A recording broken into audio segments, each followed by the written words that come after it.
Give us an idea of how things have changed from 1988 when you went to Silicon Valley and broke through there to what things are like now from an equality perspective.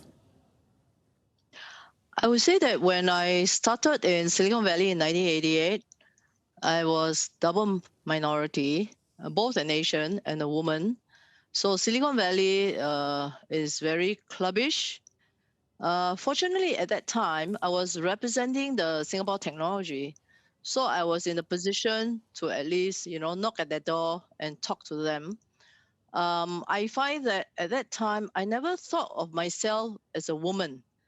I just thought that, I'm a professional and I'm just trying to do business there and also start a CVC fund, corporate venture capital fund called Vertex, was actually started by me in 1988.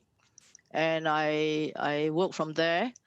Obviously, Silicon Valley at that time, because I was investing in the IC, integrated circuit area, most of the engineers are men. There were very few women.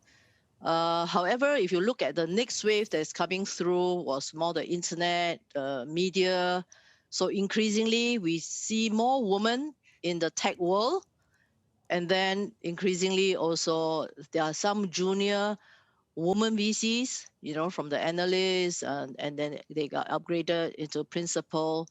And I think today the statistics that I got is about 5% women partners in the US.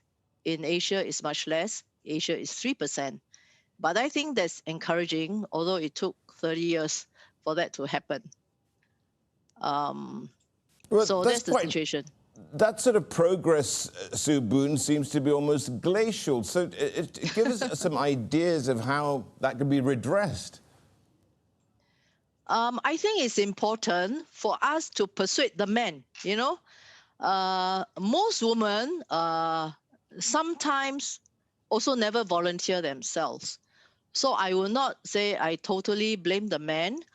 But on the other hand, you see that a lot of successful women, either they are not married, they are divorced, something have to give away, right?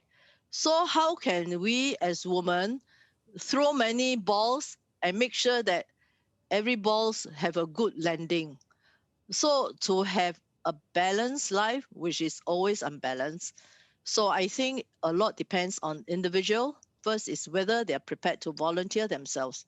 So many of the women, because of marriage, they have to stay back.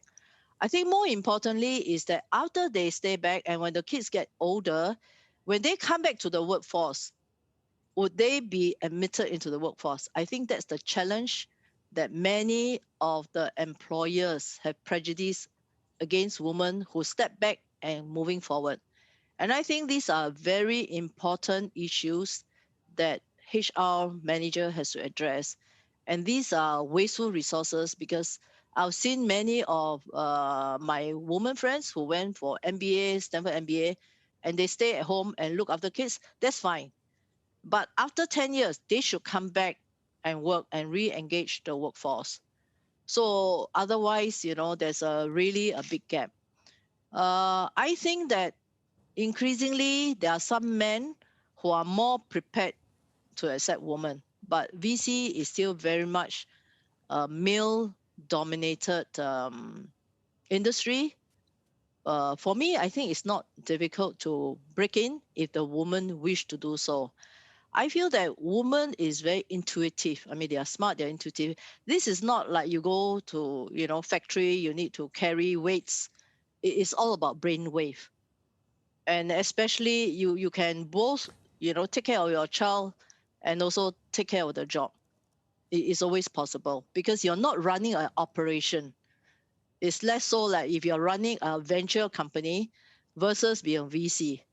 VC, you have to do the investigation and then it's cooperative, right? You work with people and you put money with there, you sit on the board, you give guidance. And those are things that is much easier for women to enter, so long as they're given a chance to do it.